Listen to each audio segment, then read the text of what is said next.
Si una enfermera se niega a ayudar a un paciente porque no es asunto de ella, entonces debo decir que la enfermería no es su vocación. Hola a todos, me presento.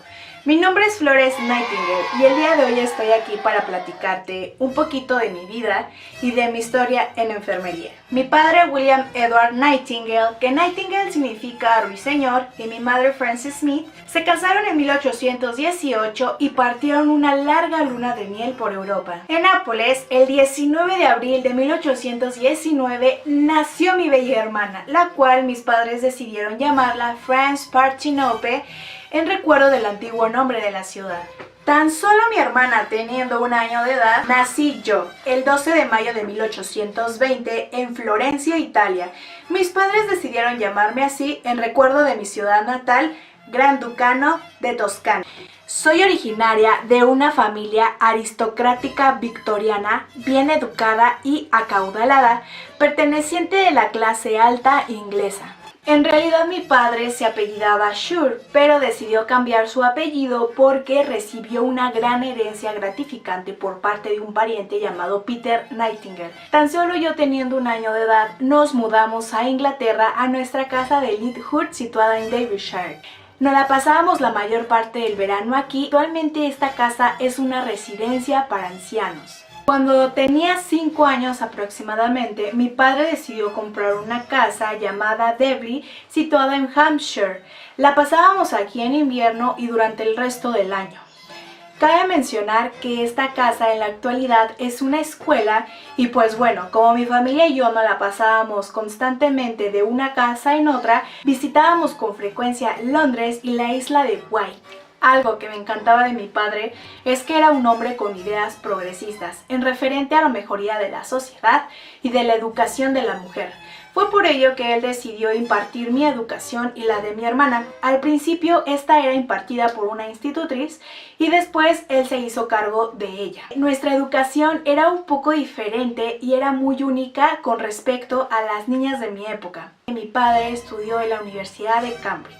El programa de estudios de mi padre era sensacional.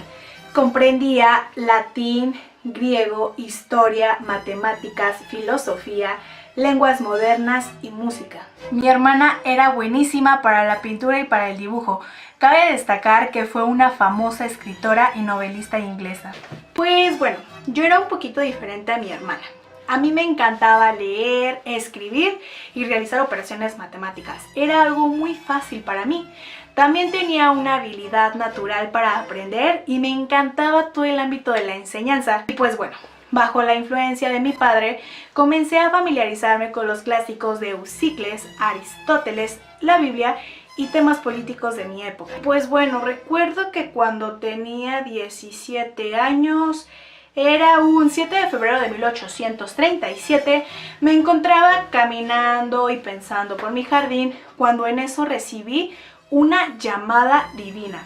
Sentí que la voz de Dios me habló. En ese momento me asusté y no sabía qué hacer ni cómo reaccionar.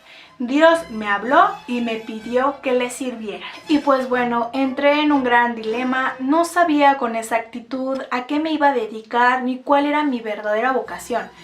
Fue entonces que dije, bueno, pues soy buena en matemáticas, vamos a practicar matemáticas. En el año de 1840 les supliqué a mis padres que me dieran permiso de practicarlas. No quería dedicarme a lo que todas las mujeres de mi época se dedicaban, que era al estambre y a la práctica de cuadrillas. Mi madre no aprobó mi idea y mi padre, teniéndome todo el amor del mundo, me dijo que no, que yo debía de estudiar temas más apropiados para una mujer. Después de tener tantas batallas emocionales con mis padres, suplicándoles que me dieran permiso de ir a estudiar matemáticas, me lo concedieron. Cabe destacar que fue una de las alumnas más importantes de Sylvester. En esta escuela practicaba aritmética, matemáticas, geometría y álgebra.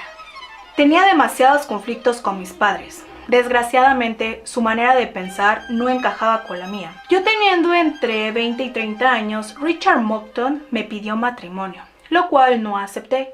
Mis padres se molestaron demasiado, pues ellos ya me visualizaban teniendo una familia y dedicando mi vida entera a ellos. Cuando yo tenía 30 años, siendo ya una adulta, tuve una experiencia muy triste. Me sentía frustrada, pues a mi edad, ¿cómo era posible que no tenía una educación universitaria y cómo no había adquirido conocimientos, sabiendo que era lo que yo más anhelaba?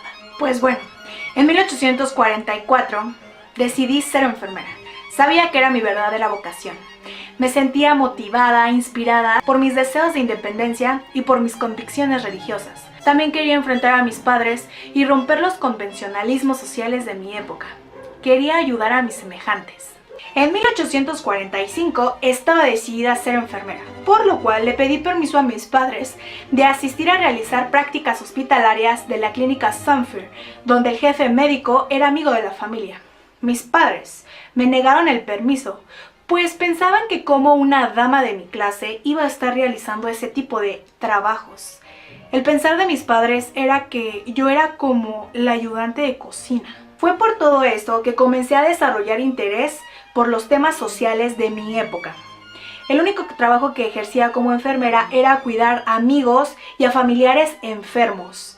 Algunas ocasiones esto tenía que hacerlo a escondidas de mis padres. En 1849, en mi viaje a Europa y Egipto, tuve la oportunidad de conocer los diferentes sistemas hospitalarios. A principios del año de 1850 comencé mi entrenamiento como enfermera en el Instituto San Vicente Paul Alejandría en Egipto.